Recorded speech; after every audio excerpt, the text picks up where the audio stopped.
Core banger. Dr. Ross dropping knowledge to the masses. Man, you now tuned in to purpose and practice. Ayy, yeah, purpose and practice. Keep your mental sharp, learn all the tactics. Dr. Ross dropping knowledge to the masses. Man, you now tuned in to purpose and practice. Ayy, yeah, purpose and practice. Podcast game, ayy, he got it mastered. Encore. Yo, what up, peoples? We are back for another episode. We're here on another Thursday, and we are at episode number 29 of the Purpose and Practice podcast, where we're doing big things. We're bringing you stories of like hope, stories of resilience, stories of growth, stories of triumph, just stories that are going to like bring like the realness to what you may be doing on a daily basis. And you may need that extra push to be like, yo, I can do it. That's what we're all about here at the show. And as you know, we believe in Sankofa. So we always going back to bring forward. I'm always trying to reach back to bring forward. That's what this show is all about. Respect out to, thoughts and prayers out to the folks out in Texas who are like going through some real trauma right now with this weather situation. And I know it's hitting them hard. In matter of fact, our guest tonight is in that situation. We're going to hear a little bit about from him. But love out to y'all. Get through this, be strong and be safe, man. It's real serious out there, out in Texas. And, I know my heart is definitely out there. So we are back for another episode of the Purpose and Practice podcast. Before we get into our guest tonight, there's something I got to do better at, right? So I'm going to put it up here on the screen, right? Go to the YouTube channel, Purpose and Practice. You'll see it. You'll see the emblem come up. You'll see my picture come up. Like it, subscribe, and share it. I need that. I need likes. I need subscriptions, and I need sharing so that we can keep this thing going and getting this to a larger universe out there because I think that these stories need to be heard. So with that said, enough about that. We got I've been on the last couple episodes, I've been coming with a lot of former students, some students that I've learned from and the students that I've had the opportunity to teach or coach when I was teaching over, a Long Branch. Shout out to Long Branch, But tonight, we got a brother that I've always held in high regard, who did his thing educationally, always held it down in the classroom. Definitely did his things, whether it's on the basketball court, the athletic fields. But more importantly, real talk, this was a good dude, like a good man, you know what I'm saying, who came from a good family and a family that put they all into him, So definitely shout out to the Morris family. Definitely shout out to you. We got Darius Morris on the show tonight who has yo, man, you've done your thing, man. And tonight we're going to hear about it. We're going to hear about your journey, coming up from high school, going off to Temple, doing your thing there, being a part of at Temple, a crazy rebuild, just kind of putting it back on the map. Y'all, you were part of that, putting Temple, that golden era, putting Temple back on the map. And then, even dabbling, getting into the professional ranks, we're going to get into all of that. And then the things that you're doing for children, man. And that's what I'm most impressed about, Dip, is because Darius, every time I see you, it's like kids is all around you. I just got this image in my head. So with that said, Darius, how you feeling, man? How you feeling, brother? How you doing, man? I'm good, man. Can't complain, man. Life is great. Life is great right now. Yo, you saying life is great. I love that attitude. That's like the attitude, in that Madawan game, we was down, was it 13-14 from gate, right? The first minute of the game, we was down 14-0. You still yo, life is good. We're gonna pull this thing out. Y'all in the midst of straight catastrophe in Texas, and you yo, I'm straight. That's the attitude. Yeah, you gotta have that positive attitude. True. All day. You have to. True. So that, man, we're excited to have you here on the show. You know that we like on this show, we like to reach back, we like to go back and hear stories, and I'm really curious because one day I'm gonna get this in the hands of young kids, even kids that I mentor currently, so that they can hear stories and hear about you coming up. So how we want to start the show is we want to start off with going back and hearing about some of your stories growing up, how you grew up, what it was like, challenges that you had. So if you don't mind, bro, taking us back, on a journey there, we really, really, really would appreciate that. Man, early childhood, grew up with my grandmother raising me, dad, me, and my aunts. It was you ever hear of the term, it takes a village to raise a child? And that's what my family did when it came to me, when it came to others in my family and everything. But growing up, we didn't have it all, but they made sure the love was there, made sure the stability was there, made sure we was going the right path and everything like that. And just kept us headstrong on going straight and narrow. I mean, if you mess up, you mess up, but don't dwell on it too much. Straight and narrow with it. Didn't have a lot. We since we're all older now, we call it the brown house. But a lot of us grew up in the brown house where one bedroom, half a kitchen, half a bathroom, and just struggles throughout there. But it built our character so much to where we understood where we come from, what we had to do to gain more and everything like that. So, I mean, it was rough. It was right. I say 50-50. I mean, but rough. Like Dip, Darius, yo, and I keep calling you Dip, man. That's in me. I'm trying to stick to Darius, but yo, you talked about, grandma. Yeah. Talked about, dad, and it's crazy because I remember your dad coming up, because he was one of the older heads coming up when I was coming up. And they all, real talk, they, all of Shuby, Stan, all in, like they was all in circles, and they always looked out for us younger heads coming up, like talk a little bit about, if you don't mind, the relationship that you had with your dad. Because your dad was always like, it seemed like he was always around. When I saw you, I saw him, That man, he ain't missing no game. He picking me up from practice, dropping us off from practice. He don't care if he got to go get 4 of my friends. Yeah. He making sure we there. So, and looking back on it now, I definitely took the things that he showed me growing up and implemented in my life and made sure it was stronghold in my life with everything. Especially looking at the things that he done did for me, done taught me.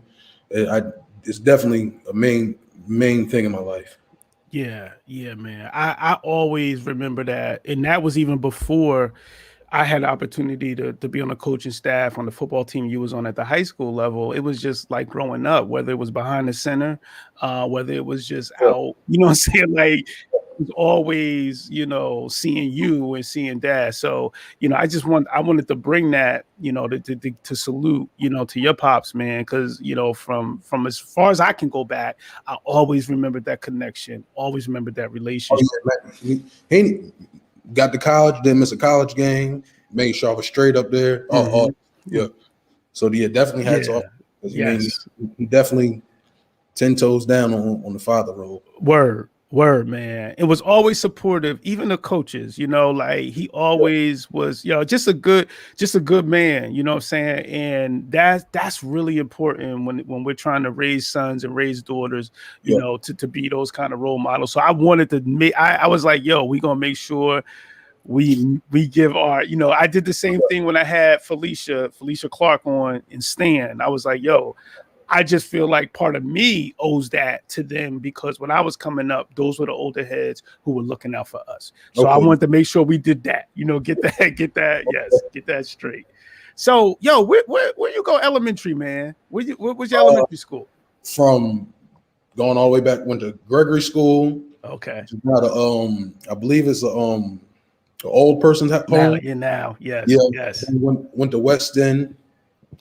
Then straight to middle school. So I was at Weston with Mr. Freeman. Freeman, was he at the time? He was a teacher there. Did you have him? Yeah, he was one of my teachers, Oh. but basketball coach as well. Wow. Yeah. Wow. Yo, shout out to Mr. Freeman, man. Sometimes he bounce in here, so he might pop up in here tonight. Yeah. But there you go. There you go. So yo, shout out to Mr. Freeman. His name keep coming up in these interviews. I'm just saying. Man, the crazy part, because at the time was principal named Mr. Ruffin. And Legend. him and Mr. Ruffin used to do I forget exactly what it was called, but I mean, we'll dress up, shirt, tie. I mean, and the crazy part is Mr. Freeman, he was already on his health tip, baked chicken, and all that stuff, sitting there talking to us. I mean, just trying to guide us and everything. So yeah, it was. Wow. So you had Ruffin too? Ruffin was your principal? Yeah, and he was also a good friend of my grandfather's.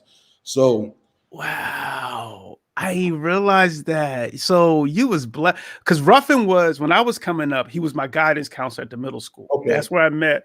And at the time, he had Pride. It was a group called Pride, right? I think that's what it was called. Was that what? Yeah, it was called Pride. Yeah. And we all were part of that. And he took kids, who didn't do too well in school, who struggled with things socially, academically, and he took us under his wing. And Mr. Ruffin was one of the, believe it or not, he was one of the first teachers, or he was a counselor, but educators who made me want to be like, I want to get into education, because that's the kind of impact that he had on my life. So the fact that he touched your life too, and I know, Mr. Freeman definitely, he's always been a mentor to him. So wow, man, that's wild. So you had Mr. Freeman, and he was eating his chicken, his girl. He was on a health kick, so teaching you even that. Yeah, Mr. Freeman, you had Mr. Ruffin at Western School, yo. What kind of influence was that on you? Man, it was a different side, because at home, even though I had my grandfather, they wasn't teaching me the side of how to tie a tie. That's where I learned how to tie at the Windsor knots and stuff like that. So, they was giving me a different aspect of becoming an older man and older stuff like that. So, definitely impactful. And you said it takes a village. It goes back to your original statement. It takes a village, because you're saying, all right, my grandpa, my dad passed me off to a Mr. Ruffin, a Mr. Freeman. So they did the tie thing. Like they schooled me on that. You know what I'm saying? So, that is when we say it takes a village, that's what we're talking about. Is that there's different parts of the village that have to strengthen different muscles in our young people. It's like you just brought me back. I never thought Mr. Ruffin would come up tonight. Like I didn't think, in people in the chat, shout out, brother. Yeah, Deadblock. I remember that game. He had a whole song to go with it and everything. That probably was going dip when y'all had him, but Mr. Ruffin created a game in the middle school.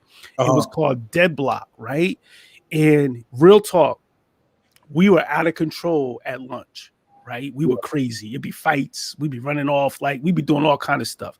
So what Mr. Ruffin did was he created this game called Deadblock. And he made it. It was like a board game, right? And it was like Monopoly, but it was based on positivity and doing the right thing for community. And then he created a song.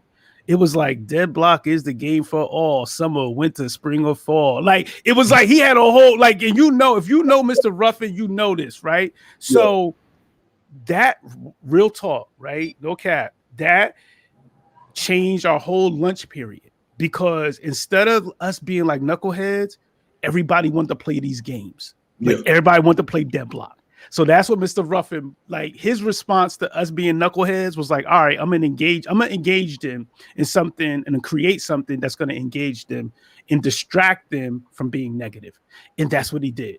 And that's what he did. So you a West End head, man. You got Gregory in you too. So you was over on that side too, in Gregory, and you go to the middle school. So your basketball you started playing ball in elementary with Mr. Freeman at West End? That's where you really started playing ball? All right. And then you go off to middle school. And what is middle school like for you, man? Just because it was good, just because I had older cousins and stuff, and but man, really because Terrence King, he lived down the street from me at the time. Okay, that's when I got the first one, him being a educator and everything like that. Okay, one of my first memories in middle school, we had to make the basketball team, and they take everybody to the I am a track, and they just run. I mean, and I'm a chubby kid, and they thought I was going to stop running, but I wanted to play basketball so bad that I made sure I did not stop. So I mean, that definitely jumped off my middle school career right there. But man, it was great because then that's when I first started to get to play with Turp and all them. Okay, middle school. How far ahead of them were they than you? How many years ahead was Turp? 2 years. Just 1 year. Okay, I thought it was 1 year. Okay, all right. And I mean, you're so used to, because even when I was in elementary school, we still got to play the Garfield school, you mean, so you jump schools playing each other. So you mean it was nice becoming one team and being able to go with it. Yeah. So you go to you do the middle school thing. What kind of student were you, if you don't mind talking a little bit about that, even before high school? Because there's some things that I want to get into when we start talking about things like clearinghouse. We talking about things like, being eligible to play Division I football. Let's go back to middle school though. Like, do you feel like you were a strong student in middle school? Like, what was your middle school like academically? Excuse me. I was strong in the subjects that caught my focus. Okay. An average student that really didn't catch my focus. So I never really failed any classes, nothing like that. But if you was a teacher to grasp my attention and grasp my focus, then I was 100% in there paying attention, make sure I do my work and all that. And and if he wasn't a teacher to grab my focus, I'll definitely slack off, get to work, I will do C work instead of doing A work, stuff like that. But as far as I didn't really have too much disciplinary problems. I stayed on the right path for the most part. And I remember that. I do remember that about you. You were someone who didn't have that challenge in terms of, discipline and suspensions and things like that. What do you like? Because at the same time, you were cool with a lot of people who did run into discipline, and you was tight with fam, and I know that because I that was me coming up too. So my thing is like how did you navigate that? Like, how did you manage to be like, all right, I can't like go left and be getting suspended and expelled and things like that? How did you navigate that? Truth be told, it was probably because of my older cousins. They'll make sure if they was doing knucklehead stuff, they'll you don't want to do none of this stuff over it. So worst come to worst, if I was with them and they was doing some BS, they'll go that way. We'll link back up with you later and all this other stuff. But they help guide me. They definitely guided me so I could stay out of trouble. And I think that, real talk, even some of the kids that I grew up with, right? And sometimes if they wasn't doing what they needed to be doing, a lot of times they would be like, yo, you don't need to get involved in this. You need to balance.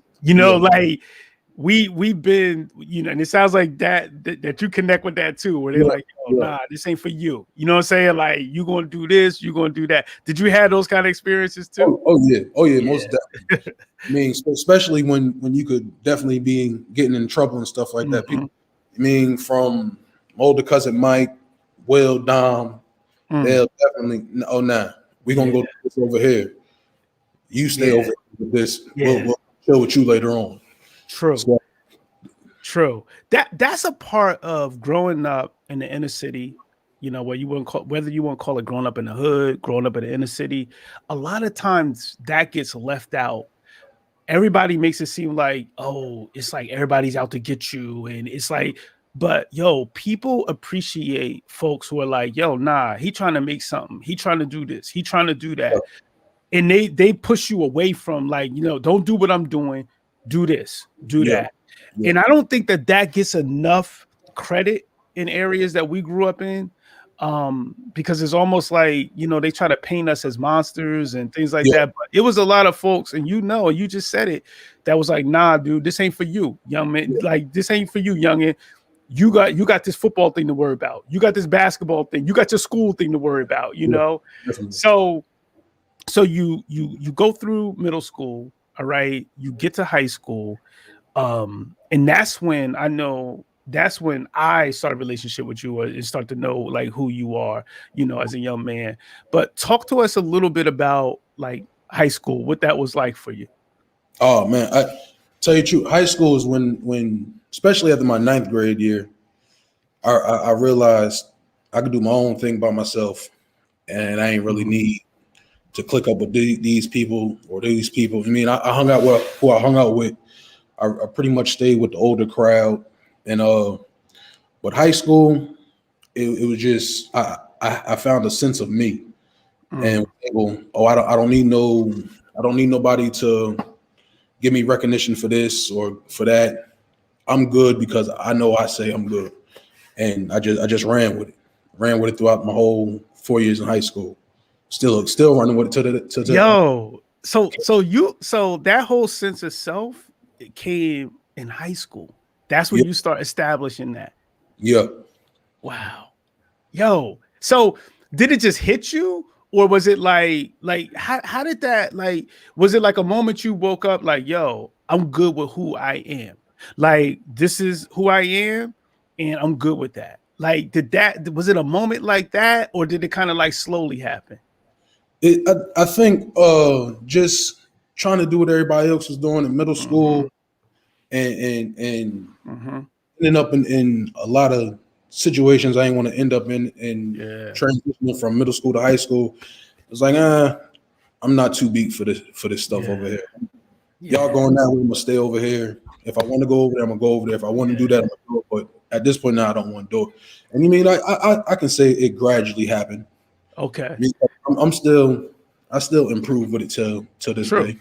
True. Shout out to Dez. You're right, Dez. It's definitely knowledge itself.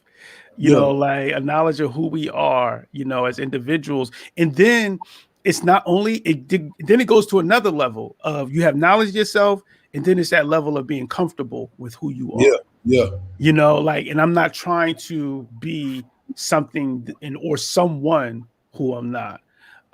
So when you start talking about, all right, you was like, you hit 9th grade and you was like, yo, it's some older heads.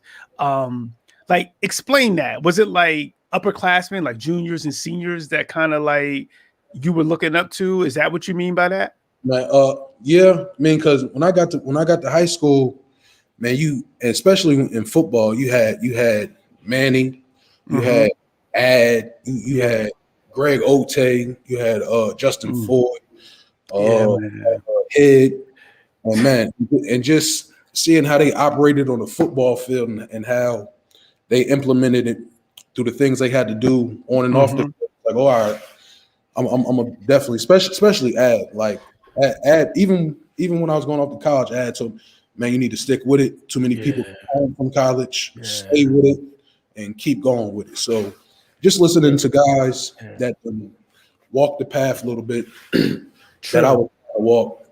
True. Those names you just, it takes me back to like, and when you've been out there, when I say out there in this case, I mean, you've been on that field. I ain't even talking about the Saturdays or the Friday nights. I'm talking about when nobody want to be out there. It's 20 degrees. Yeah. It's cold. People got like all kind of hoodies on under they, like under their pad. Like, that's what I'm talking about. And I can remember conversations with a Justin Foy, conversations with Ad. Like, me and Ad would just have, especially when offense was going, because he didn't play much offense. He was all defense. So we would just have these conversations in like these deep conversations. And I can definitely see him being someone to say to you, like, yo, see this all the way through. Yeah. Like, don't stop on this. Yeah. Don't stop. Don't stop on this. Most definitely. Yo, and you have Foy, man. Like, yo, I didn't realize that. So was Huff was he a senior too when you was a sophomore?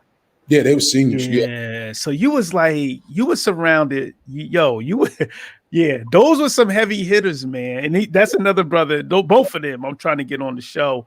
I'm working on getting them both on the show.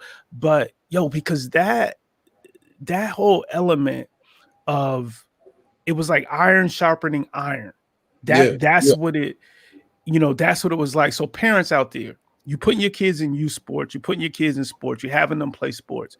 Understand, there's the sport that they're playing, but then there's also this whole peer group and there's this whole influence that's happening that you just explained that had nothing to do with X's and O's. It had nothing to do with football. It was about other stuff. Yeah. It was about other stuff, man. And I'm happy and that's why I was like, hold on. I want to know when you say older heads, what you mean, because shout out and salute to those who you mentioned. And there were more, you know what I'm saying? Like there was definitely more.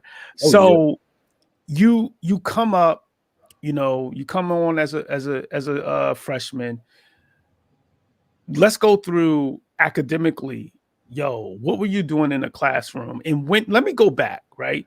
When did you realize your grades mattered and what you did in a classroom mattered in terms of like sports? End of my senior season. Mm-hmm. I knew they mattered because a scout from Penn State had came in. Okay. And besides my freshman year grades, my sophomore, junior, senior, all my grades from them 3 years was good. It was my freshman year, and he just looked at my freshman year, and was like, "Man, if you did more, we'll offer you right here." And that it stuck a knife in. He was like, "Man, so I really have to look for these grades is what it is to get to a top tier school." So that was senior year, Dick? Yeah. Wow. So it was like when he told me that I couldn't be mad at him or none because that's what I did. But he kept it 100 with me. Just told me if you would have did more your freshman year, you'll have a full ride offer right now. Because he loved what he seen on tape. He loved what I did in the class my sophomore to senior year. It was just that freshman year. So right then and there, it smacked me, woke me up. I was like, all right, well, I'll never let it happen again. Yeah, that won't happen. But I want to go back if it's okay. Let's go back to freshman year. And because I'm sure you play that back in your mind.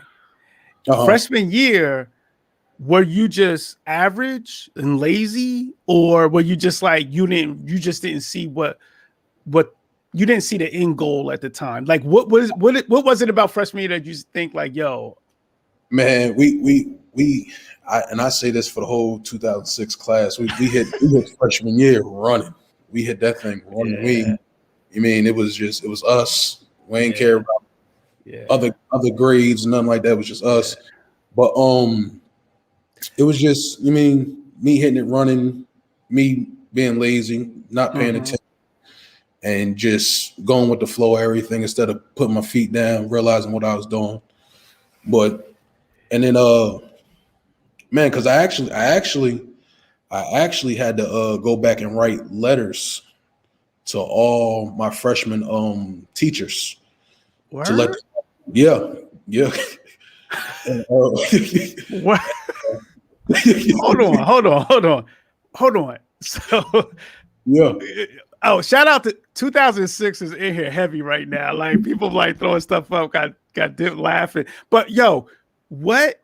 You have to go back and write letters? Yeah, just to let them know I have an opportunity to go to college, and whatever I had to do to get the grade up, to boost my grade up for my freshman year, I'll do. And luckily, all the teachers worked with me. Besides my science teacher who had died in a car accident, Mr. Murdoch. Mr. Murdoch, yep. I know that because he was my science teacher, And I remember when he passed away. That's when I knew. Yep. Yes. Yeah, Yes. so he passed away, and so you mean couldn't do nothing with that, but all the other teachers worked with me, helped me. So that shout out to them because they didn't have to work with me. They didn't have to work with me at all. Yo, Darius, this is like, because I'm just thinking, you get into high, like, first of all, freshman year, like a lot of us, we coming in unfocused. Like you said, running, like we come in running. Like I know what my freshman year was like, and the last thing I was thinking about was clearinghouse, was like, how am I going to get into college? I wasn't thinking about those things freshman year. Yeah. Ninth grade, I wasn't thinking about college at all. When did that click though? When did it, like, because you said your grades from sophomore to senior were better. So how did it hit you that like, all right, I got to clean up my classroom act? Sophomore year playing for Mr. Corley for Jason Corley. Okay. All right. And because middle school and all that stuff, when Orlando, Paul, Padilla, all them was playing football, I'm gonna go play basketball. Thomas, when they all pop on the football, I'm gonna go play basketball. I'm not doing the football stuff. And then Mr. Corley, he kept it 100 with me. You can play basketball you want to, but college is going football is gonna get you into college. So I was like, all right. And then he was like, man, but you gotta be right in class first. Class comes first with this stuff. Yeah. So I just listened to him and went with it. Yo. And shout out to Coach Corley, Mr. Corley, doing this thing as the AD now in Long Branch, and he's someone, because he lived it, and I know that's why, I'm happy that you said that, because he was someone who was like crazy athletically, like on a different universe before the universe was what the universe is. Like when we were coming, like that's where he was. And he did that struggle academically, so the fact that he was like hitting you with that and kind of changed your whole mode of how you were acting makes all the sense in the world. So definitely shout out to Mr. Corley, who's doing his thing. And I'm glad that he got to you early enough. Yeah, I'm glad he got to you early enough. So at that point, you changed. So what changes though? Because like I work with, like right now, I got a group of kids who are like 10 years old, 12 years old, young men who we got a book club. I'm trying to mentor them and get them on the right step, right? Get the right path. My question, and they're already on the right path, but I'm just trying to keep them on the right path and make sure I'm doing my part. So my question to you though is like, when you start talking about I needed to be a better student, if you can just explain what that means in high school, being a better student. For me, it was making sure I was prepared for class, making sure I'm sitting. If I'm not sitting in the front, I'm sitting midway in front, because if I'm sitting in the back, I'm damn for sure not paying. I'm playing around and all this other stuff, but and just making sure I got my work done, was respectful to the teachers, and just didn't try to steer away of what they was doing, didn't question what they wanted me to do. Just boom, this is assignment. I ain't about to complain about it. I'm gonna get it done and do my best at it and go from there. And that's what you did, and that's what you locked in on. You was like, yo, this is what I'm locking in on, this is what I'm doing. And then obviously the whole thing on the football field took care of itself. Yeah. Like was it a time, Darius, when you felt like football was hard? Oh, and man. Then like freshman year? Yeah, because freshman year was my first time playing football, and Orlando, he was the quarterback, and who's the coach? Was Corley down there? Did you have Nick? You may have had Nick Vericelli. It may have been, I'm thinking or was Michello down there at the time? It may have been Michello. Was Michello? Okay. All right. He was my science teacher in middle school. Okay. And he had just bumped up. But okay. They had put me at center. And man, I was not feeling center at all, man. And one game, man, I could not get right at all. And I just kept getting smacked. I'm like, man, this is my homeboy off the field. I got to do something right to get right in the football field so I can stop getting him hit and everything. But night from Robert Cheese to Paul Lewis, man, Francisco to Thomas to man, they just flipped the switch because they already been playing it. I had a lot. Yeah. You were new to the game, so you were new because you didn't do the Pop Warner thing. Yeah, had to catch up a lot. Yo, did they get at you, yo? Like, yo. Oh yeah, most definitely. I mean, they ain't hold back, and I appreciate every moment. It made me go more with it. But here's what I'm gonna tell you, right? And Coach Corley, you know I got mad love for you. Here's what I'm gonna tell you. It's a very similar situation, right? Because Coach Corley, he was a beast. All right. Yeah. First, he was a beast. And he wasn't able to play Pop Warner because he was a beast. Like, he was just like, that was a time where there was the weight limit, all that. Like, and he was tearing it up in baseball, but he couldn't play football because of weight. So when we got the freshman year, we had all been playing. And then he come on the scene, and it's like the first time we seeing him in pads, and we looking up like, yo, like, so it had to be similar. I'm thinking like it had to be like crazy similar. So you just said like all of those names, and it makes me, and it's funny because y'all class, and I love all my classes, but 2006 reminded me the most of our class. And I think that's why I connected a lot with 06, because y'all reminded me a lot of us growing up. And Coach Corley was in my class, you know? So I thought about that when you said what you said, like, and you had to go through this adjustment period in 9th grade to kind of catch up to the whole football thing. Yeah. And they were like leading you along the way. Yeah. Yeah, man. Yeah. And shout out, yo, all the names you mentioned, man. You know, like you mentioned, man, you know, P. Lou, you mentioned Cheese. Yo, they was like, those kids, man, they always reminded me of our class. And that's why I always loved y'all class a lot, because I was like, yo, they're just like us. So y'all sophomore year, and real talk, y'all sophomore year, I was coaching during that year. There were more sophomores who played key roles on big time teams that y'all sophomore and junior year. Like y'all was all throughout, and those were teams. And there's a lot of debates on the best team and this, that, and the other. And I try not to get all caught up in that, but I know, yo, those years that y'all were sophomores and juniors, those teams, even y'all senior year, but those teams, yo, those teams was crazy. Yeah, because crazy. Man, my junior year, we won states in basketball. Mm-hmm. Sophomore year, we went all the way to the finals in football. Yep. And same went in football my junior year. And senior year, nothing in basketball, but we went real far in football. Yeah.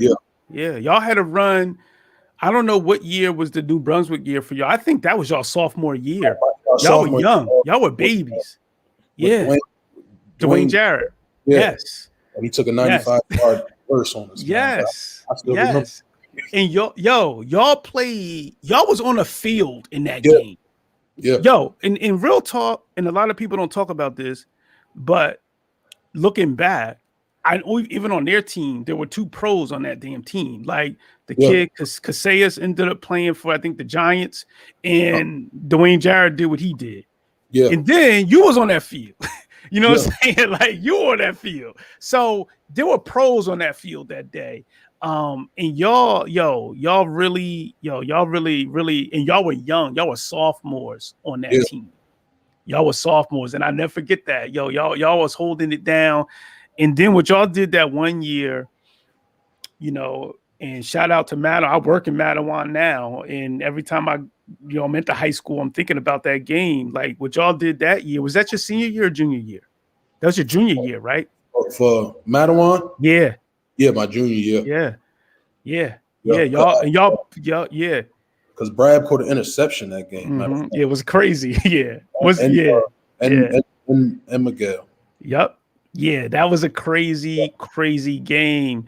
And it was one of those games where, like I said, I started off the show in terms of like, yo, we was down quick and y'all did y'all thing, pulled us back, regroup. Like, who would have thought, and they were like, yo, they were undefeated coming into that game. Yeah. They were undefeated coming into that game, and y'all came from 14-0. I think we ended up winning that game like maybe 35-14, something crazy. Like they never scored again. They never scored again. So you have a great high school career, man. You do your thing. I remember I was in the gym the day that it was I remember one day Shiano came. I was in the gym because I coached the girls basketball team. Yeah. So Shiano came and watched you play practice. I remember they came down and watched a practice, I believe. And then I remember Golden coming because they watched you a lot in basketball. Dip. I don't know, like, is that true? Like, yeah. They rarely came to football games, but basketball games, Golden, Al Golden, he came to at least, I want to say 5 of my games, 5 of my games. Yes. Yeah. Yeah. I remember being in the gym and seeing them come and watching, whether it was practice or whether it was a game. And if you could talk a little bit about what the recruiting process was like. There's going to be some young heads that's going to be listening to this, watching this, and maybe they're being recruited. What was that process like for you? Man, the process was exciting, ups and downs with it. Do you remember Berkeley Hutchinson? Of course. Of course, man.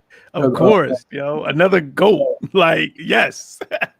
He had everybody. I remember Miami, I believe it was Miami University. They sent the limo to the high school for him. Bro, he had everybody. Yeah.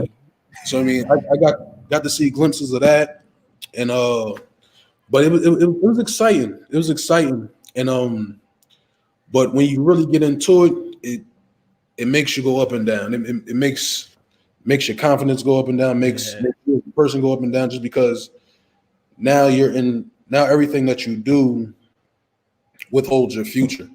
Mm-hmm.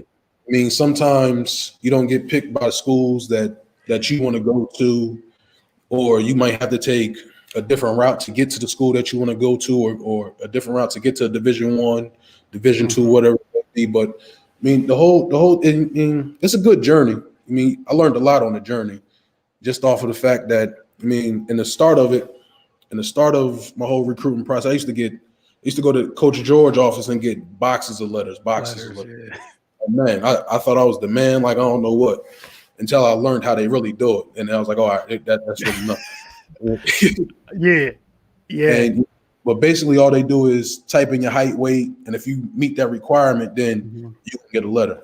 It's not until they start popping up that's when I really got a chance to go. And even if they don't, I was recruited by a lot of down south schools as well that didn't pop up to the school but showed a lot of interest in me. Mm-hmm. So, it can play with you, but as long as you stick with it and don't try to say, oh well, this person is going over here, they're doing this, or I need to be on here. You got to keep your journey for your journey.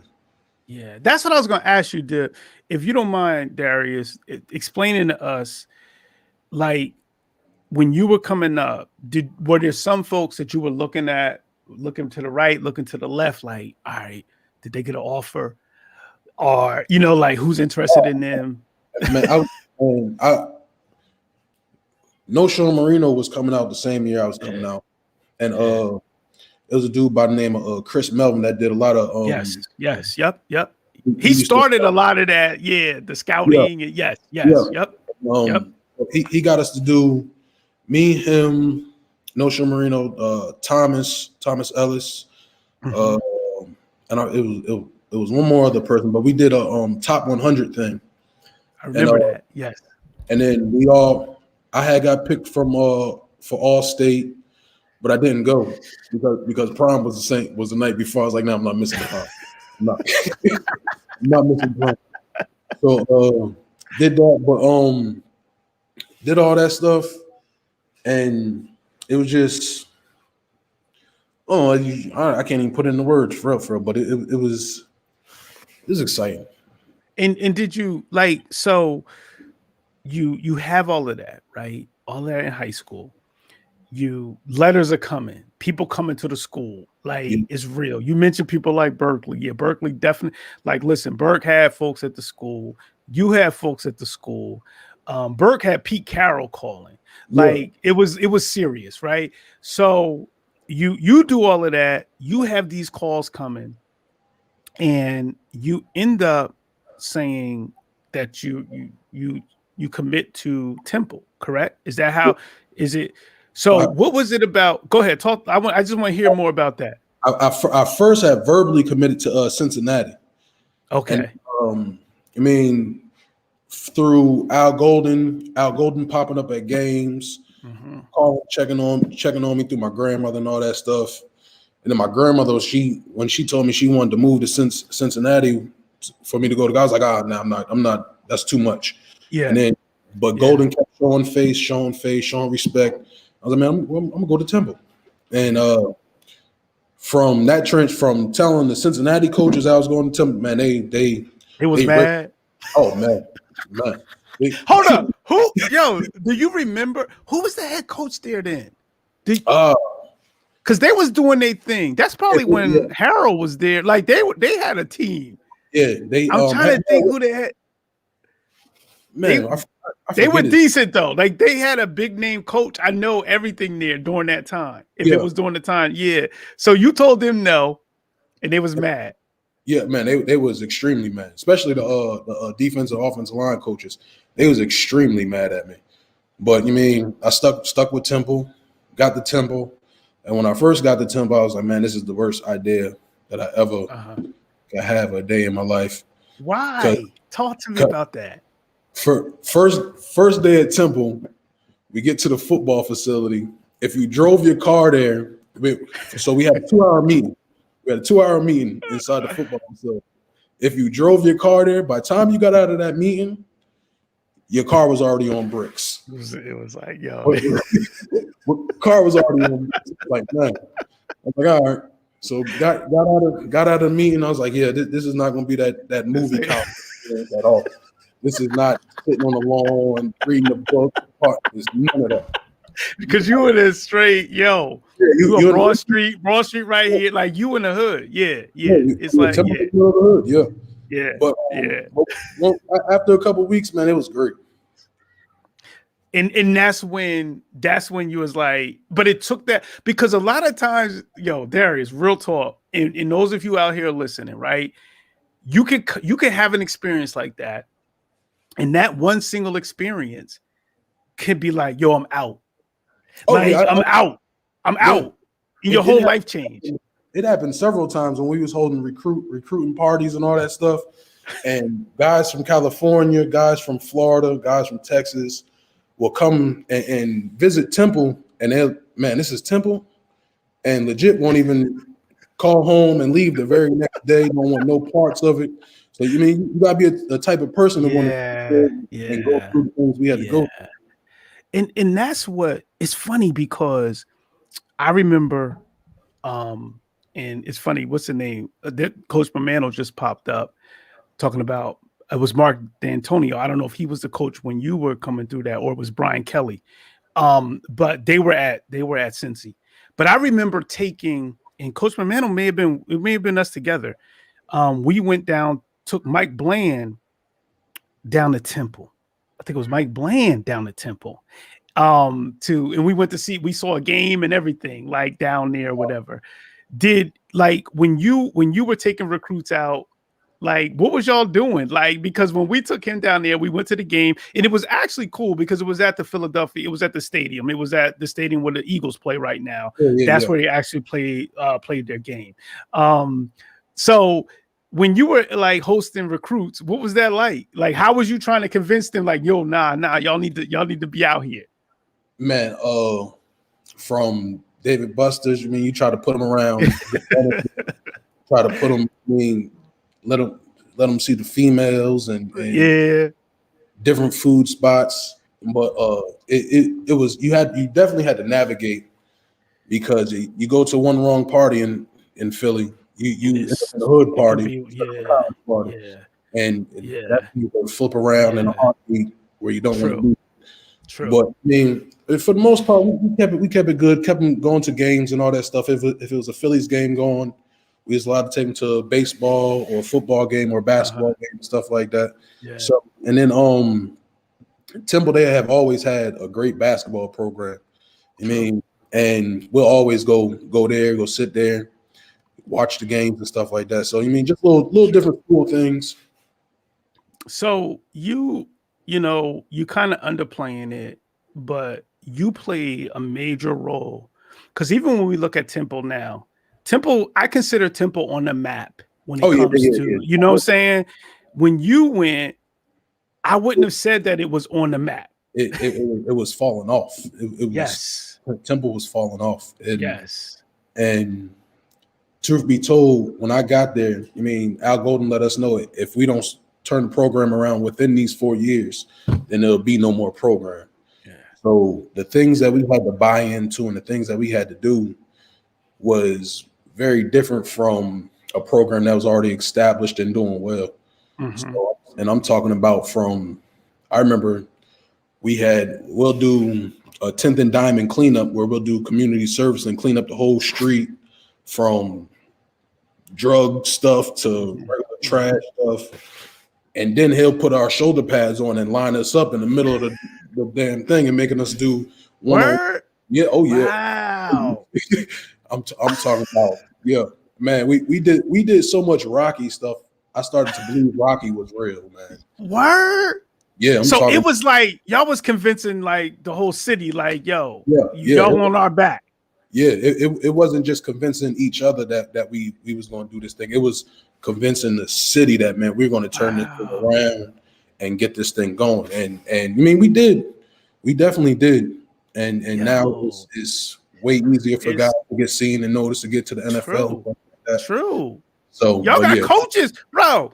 You got a whole NFL coach in Carolina, who at the end of the day, say what you want to say, but he's an offensive coordinator. Yeah, he came off of that whole wave. Yeah. Like yeah. Wow. So he was the OC when he was your OC that year. When you were there, he was your OC. Yeah. Wow. And now he's the Carolina Panthers head coach. And it's funny because those were the things that Carolina saw in him, and they were like, we want that. Like, we want to rebuild. We want a builder. We want someone who has a culture. We want a climate person. Yeah. And it sounds like that's a lot. And Al Golden got that part. Like, that was a big part of him, of him. He, he's a Monmouth County guy.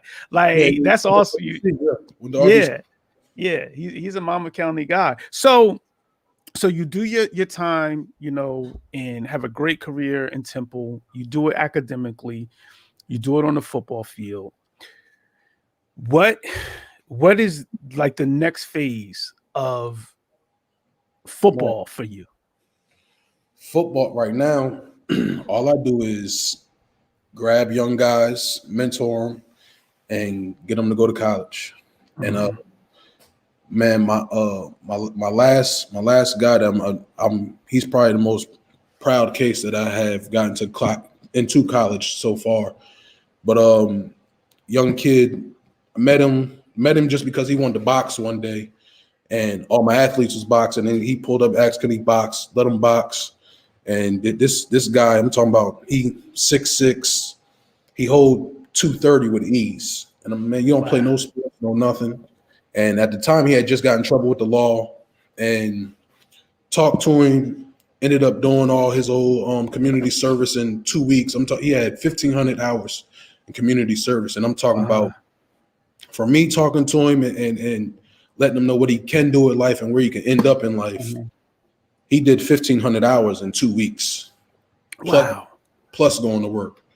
And within these last 2 months, I just got him into a school, into a college. That's what's up. That mean just focusing on younger guys and teaching them that, man, the path that you on doesn't have to be your end point. I mean, you can go this way, you can go that way, but you have to want to do it yourself. You have to have that willpower, and I mean, and even if you don't have moms, whoever in the household that's backing you, because I mean, his whole lifestyle was just crazy. From didn't have no support system, no nothing, but he took the words that I told him and he made something with it. So that's all I've been doing, and so you just put train for excellence, and that's talk about that, yo. Talk about that. I mean, that this is train for excellence is my training business, and I'm not that we'll train all day. We can train that, and I tell them it doesn't matter to me if you get trained for your sports for me or if you go to the next guy. But the way I separate myself and the way I separate my training is I'm going to talk to you about the ins and outs and how you get around things and how you could use sports as a network vehicle to get to people that you'll never meet a day in your life if you don't play sports. Because I mean, to me, everybody in the world taps into a sport. I don't care if it's soccer, baseball, cricket. People tap into. True. So, true. And you never know who's watching what, who would like to give a hand. So, you mean, I'm definitely very big on using a sport as your network vehicle to get to where you want to get to in some part of your life. And yo, Darius, man, that's what, like, I'm dropping up, I'm putting up, like, check the brother out, go to his YouTube now, go to his webpage, this Train for Excellence, because when I watch your videos, it's like, and I've coached at a high level of football. I coach at high school varsity football. I've seen it all. Like, but when I watch your videos, it's like it's a different level of, like, I can tell, like, you legitimately love these kids. Like, I could tell, like, yo, these you like putting your arms around, like, yo, these my babies. Yeah. Yo, talk about how like how you got to that point, because we started off this show talking about your grandma, talking about your pops, talking about your family, talking about your aunts you talked about. Like, are those the things that, like, kind of pushed you and motivated you to be like, yo, I want to wrap my arms around these young people and make sure that I help and do my part? Most definitely. Just because you don't know everybody's situation. You don't know what people go home to at night. You don't know what you're dealing with. And to me, this is an avenue where you can escape. So, I mean, I done had players, man, I gotta do this and I gotta do that just to make sure I survive. And it's, I don't look down upon none of them. I just mean, all right, well, if you got to do that, let's make sure you don't have to do that too long. We can get you over here to where you don't have to worry about that no more. And just having somebody that's going to support you, no matter whether you doing bad right now or you're doing good. And I believe that takes you a long way when you could look back behind you and have somebody that's going to support you. So, and like you said, you mean, my family supported me, still support me. You mean, whether I'm doing whatever I'm doing. So they going to support. Yeah. Yeah. And one of the things is that what I like to talk about on this show is a time where you felt like, yo, you wanted to give up. A time where you felt like, yo, I want to tap in, like, this is it. I'm tapping out, rather. Was there ever a time where you felt like, even with young people, because I'm gonna be honest, like, as an educator, as a coach, sometimes like, we hit setbacks and we work with young people, and young people may hit a roadblock and it hurts. Like, you go home. I remember going home at night, like, and I'm like, yo, my heart is hurting because a young person made a misstep. You know what I'm saying? That I was mentoring, that I was coaching. And my question to you is, have you ever had that moment? And you don't got to get into the moment, but if you can just talk about, like, moving on and being like, yo, I got to keep doing what I'm doing. That doesn't mean what I'm doing is not important. Man, man, I done had a lot of mishaps, a lot of failures, and man, but just having the willpower to pull yourself up. Yeah. And like I can remember vividly my sophomore year in college. Mm-hmm. One of the professors in criminal justice, in a criminal justice class we was all taking, he swore up and down that we was all plagiarizing and cheating and all this other stuff, and he was going to the fullest extent to try to prove this and get us all kicked out of school. Wow. And man, and at one point I was like, man, you know what? F it. If this is how he feels and wants to do, I'm letting him go ahead and do it and just try to find a different school and go about my business. But man, we all pulled together and really just was like, all right, well, if he gonna fight it, we gonna fight it. And we eventually won just to show like, nah, we didn't do what you thought we did. I was just like, all right, well, we gonna keep pushing. Wow. And he made us change our majors. He went to the dean on us. Yo, wow. All off of assumption. And it was like, man, if you're willing to do all this and we really didn't do it, you don't want to take our word for what we gonna fight for? And it was like, so, and yo, real talk, I'm gonna say we all, but I'm gonna say I've been there. And it's like, you really do you be ready to just put your chips on the table, like, yo, all right, then it's whatever. Yeah. You know, because I ain't sitting here trying to prove to you that I'm doing this, I'm doing that, like I'm legit. So you know what? I'll walk away. And there's a lot of times we get caught up in that and we walk straight away. Yeah. You know, and if you would have done that, think about what you were walking away from. Oh, yeah. Like, oh, yeah. Whole different change. Yo. So that, and that's why I want to bring that up, you know, Darius, is because I don't care how great you are. You're going to hit a moment where somebody's going to, they just going to test you. You know what I'm saying? And it's not going to be in a position that you feel comfortable with. It's not going to be on the football field. I ain't talking about a test on the football field. I'm talking about a test where it's like your humanity. And it's like, yo, what am I going to do in this situation? Am I going to cash in on my chips? Or am I going to be like, yo, nah, he can't get that. It's too much. You talk about a village.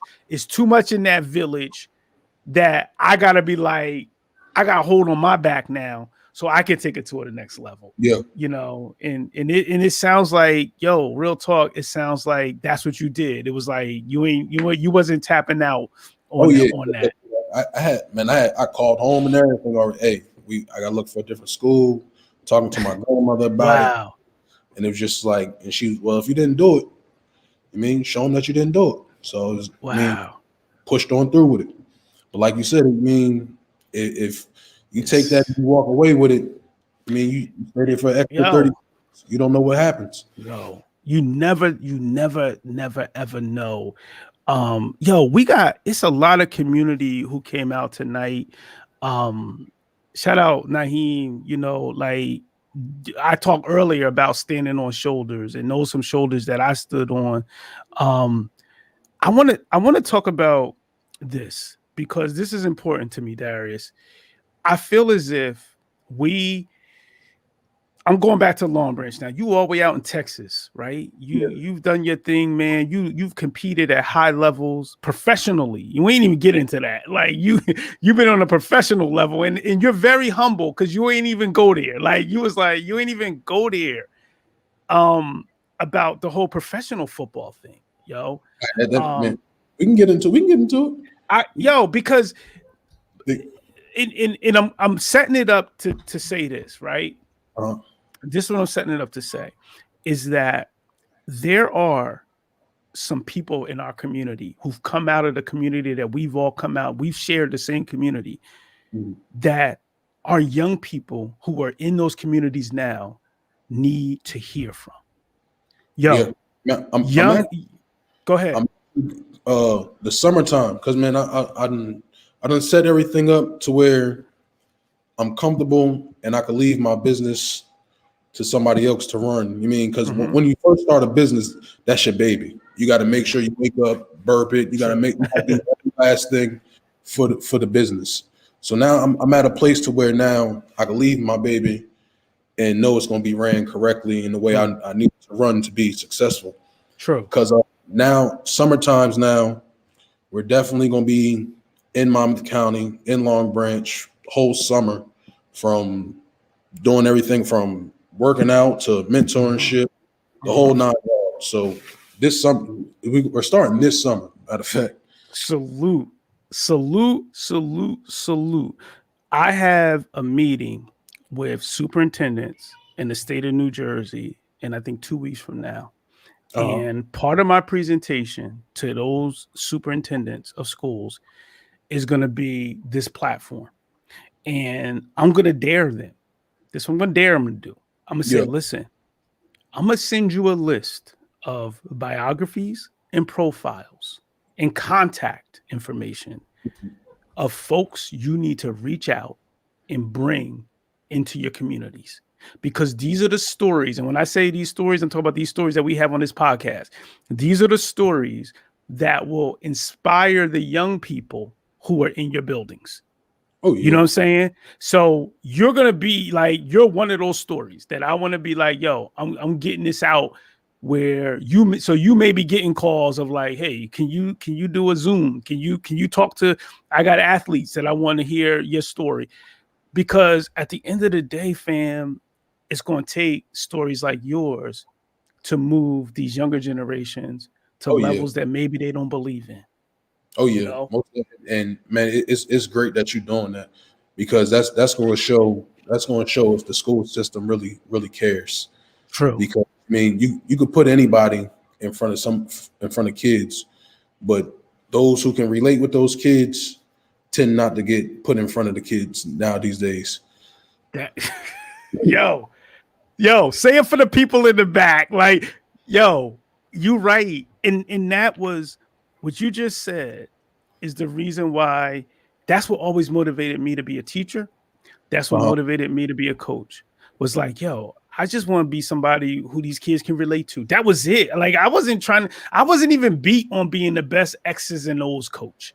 I was like, yo, I just want to be the dude that, yo, one of these young heads can come to and be like, yo, coach, I need to talk to you about something. That's what I wanted to be there for. Yo, like forget about, yo, how we gonna run this play and block this. Like, I could care less about that. Yeah, that's what's needed. That's what's needed. Yes. And that, yo, that's what you're doing, Dip.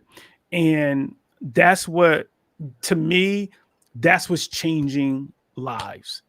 That is what's, yo, in these young people that I see, the work that you putting in with these young people, yo, it's changing their lives. It's changing their lives, Dip.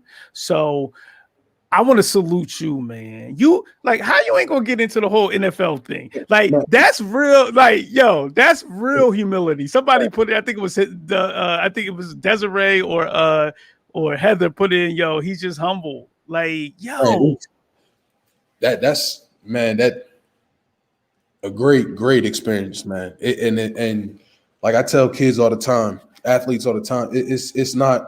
It's not how big you are. I mean, I done played with Tristan Thomas. I done played with Bradley, man. And I'm talking about these guys are 5'5".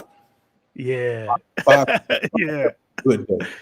But man, the heart that they have within themselves, the dog they have in them, is what prepared them to get to the NFL. And man, and when I first got to the NFL, it was loved it. But then I understood that Jerry Jones, he broke it down to, and don't look for NFL to stand for National Football League. This stands for not for long. Do what you can do while you're here, establish your business while you're in here, establish your name. Wow. And if it don't work, then you always have the NFL to push you forward, because that's going to be stamped behind your name. Wow. But don't get in here thinking, oh yeah, you made it, because every year around 4,000 guys come out of college every year. And NFL only picks 364 at the most, and that's from first round pick to free agency. Damn. So if you're able to get in and get a shot within that window, man, you have done something tremendous.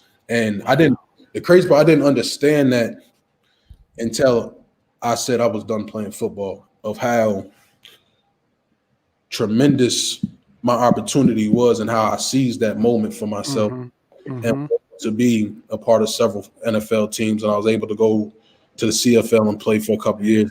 And when you're in football, it looks easy to do, but man, it's one of the hardest because you got to show up every day. Yeah. You have to show up. You have to be on your X's and O's every day. You have to be on top of everything at 100%. Ain't no slacking off because football is a young man's game. And like I just said, there's another 364 kids looking to take that whole that's coming right on in.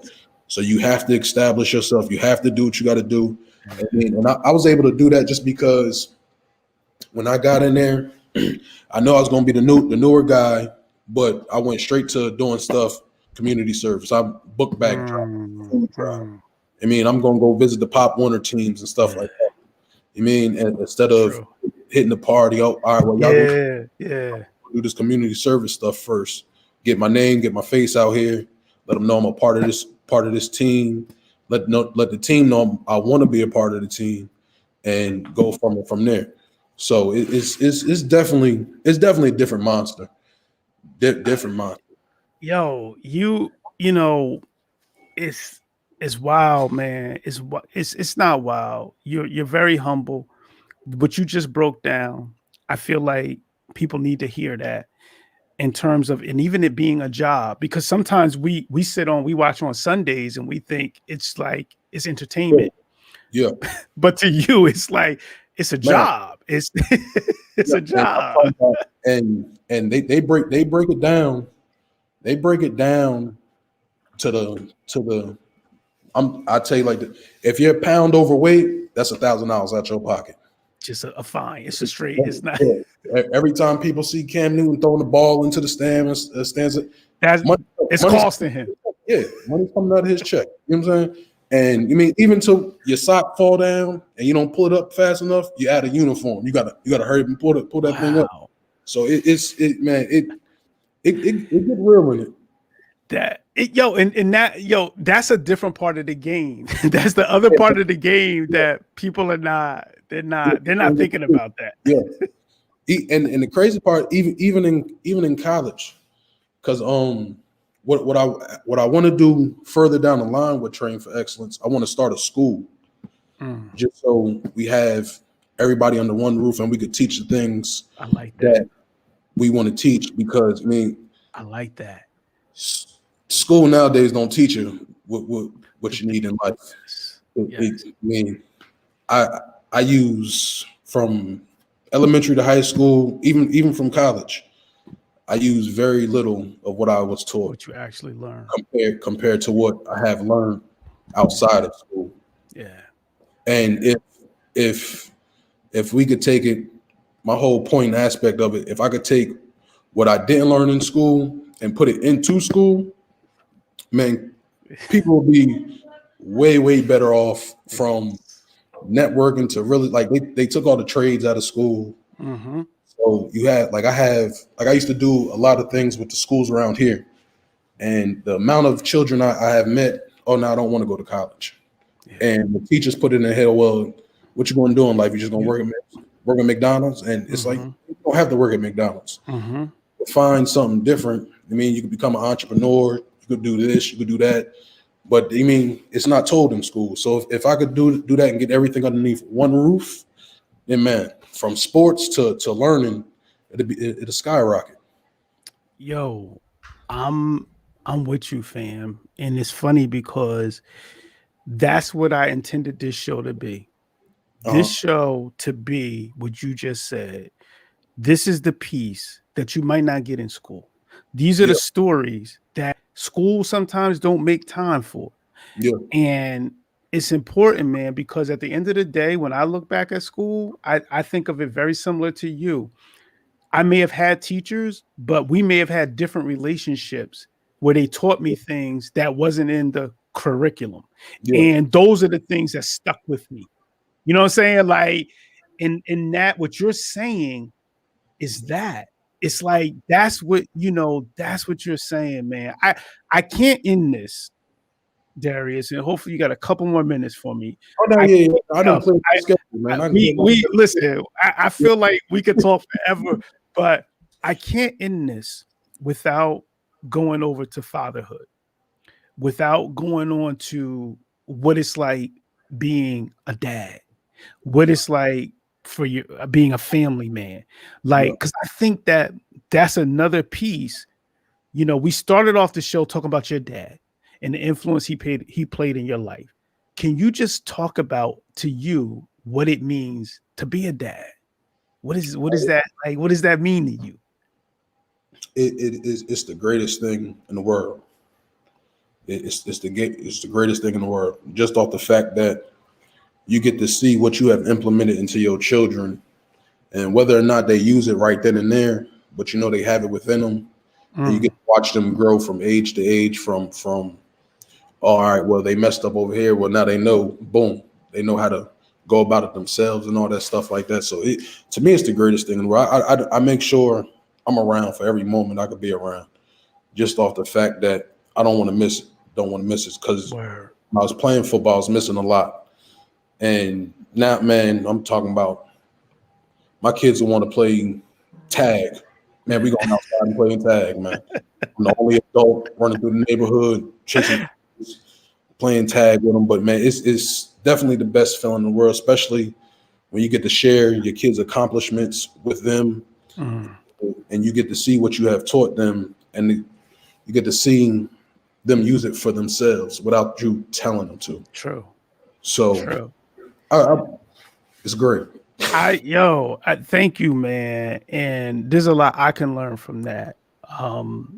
There's a whole bunch I could learn from that. And I appreciate you saying that and taking that time and being a part. Because sometimes we can get so caught up in everything else that we're doing, trying to quote unquote provide, that we lose focus on those things, So definitely shout out. We had a lot of folks came out tonight, man. I just saw Karen in the chat. I saw my man Aunt Miller in the chat. Wes Cannon in the chat. He may you may have helped him out on that line a few times. Shout out, shout out TE. Who y'all probably lined up next to each other a few times. Real talk, man. You got so much love tonight that and it's really a testament to who you are. And you've always been that dude that's had a sincere heart. Just been a leader from Gate, and just been a humble dude. And I'm so thankful to have had the opportunity to share some time with you when you were coming up. And to have shared time with your dad is me being a young head coming up. And now to have you on the show where you sharing, so many gifts and so many gems and jewels. So I appreciate you, bro. I really do. I appreciate you letting me come on your platform, man. And anytime you want me, I'm gonna jump. I'm gonna hold you to that because I'm masterminding something and it's got your name all on it. It's got some other folks who was up in here, all their names all up on it tonight, because I think that there's a different message that we got to get out here and our kids are going to listen to. And it's folks like you and some other folks who was even here in the chat tonight, who I know our younger generations definitely going to listen to and move on accordingly. So you will definitely be hearing from me in the future. So what I want to do, man, before we close out, is I want to give you an opportunity if there's anything that if there was any advice going back to high school that you can give your high school self, what advice would that be and why? And I'm putting you on the spot. Any advice to your high school self? Go for it.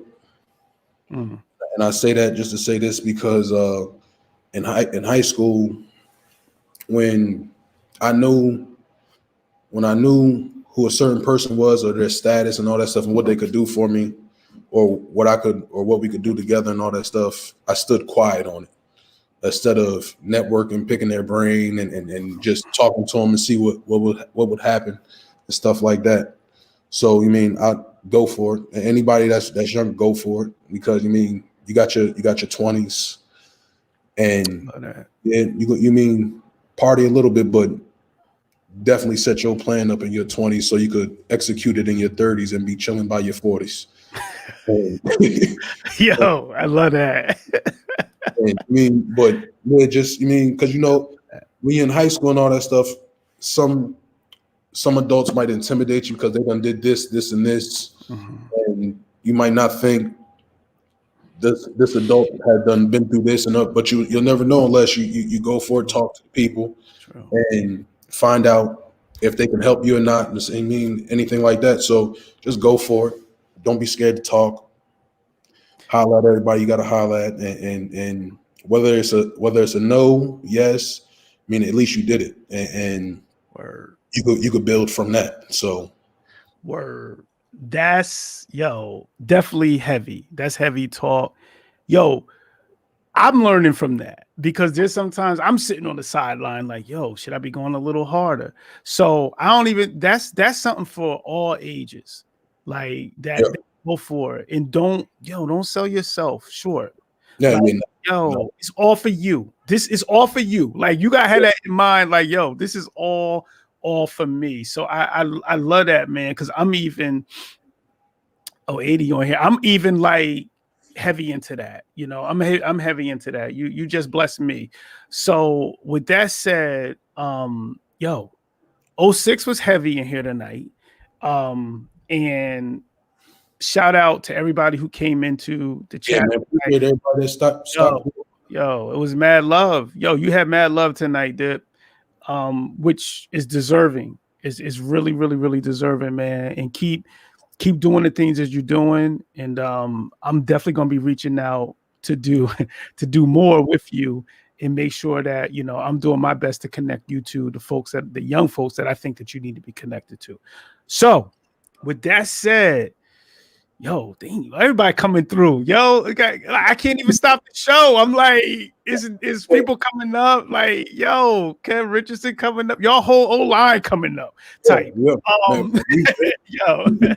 Shout out to 06. I just gotta put it up in there. 06, y'all did y'all thing.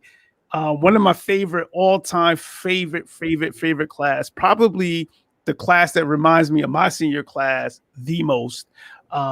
Keep doing y'all out there doing y'all thing. Coach Mamano, shout out to you.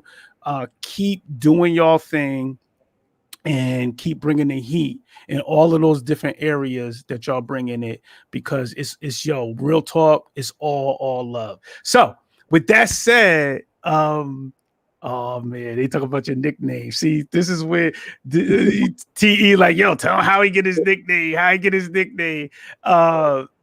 Shout out Coach King came in. Shout out to you, Coach King.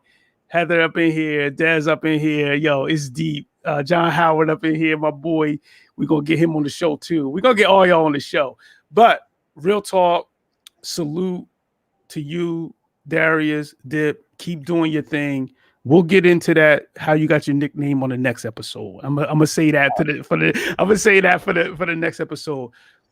Keep doing your thing, fam. I stopped using the word proud of y'all. Real talk, I'm inspired by y'all in the work that y'all doing.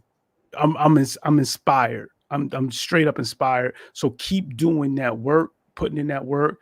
To the community out there in Purpose and Practice, we back next week. Y'all gonna like who we bring in next week. I'm telling y'all. We coming next week with another episode. We got episodes lined up. We coming to y'all, for another couple of months before we break the season. Remember, whatever room you walk into, keep your shoulders high, right? Whatever table you sit at, speak for those who can't sit at that table, all right? Speak for those who can't sit at that table and advocate for those who can't sit at that table. That's what we're doing here in Purpose and Practice. Salute to y'all all. I can't wait to see y'all next time. Again, special shout out to you, Darius, for joining the show. We really, really, really love you and appreciate you for that. And you'll always be family to this show. Appreciate it, man. Appreciate it. Word. Peace out, fam. We gonna go out on Mr. Encore. Another banger from Mr. Encore, and we're gonna see y'all next week. Yo, stay safe. Texas, stay safe. It's an encore banger. Dr. Ross dropping knowledge to the masses. Man, you now tuned in to purpose and practice. Yeah, purpose and practice. Keep your mental sharp, learn all the tactics. Dr. Ross dropping knowledge to the masses. Man, you now tuned in to purpose and practice. Yeah, purpose and practice. Podcast game, he got it mastered. It's encore.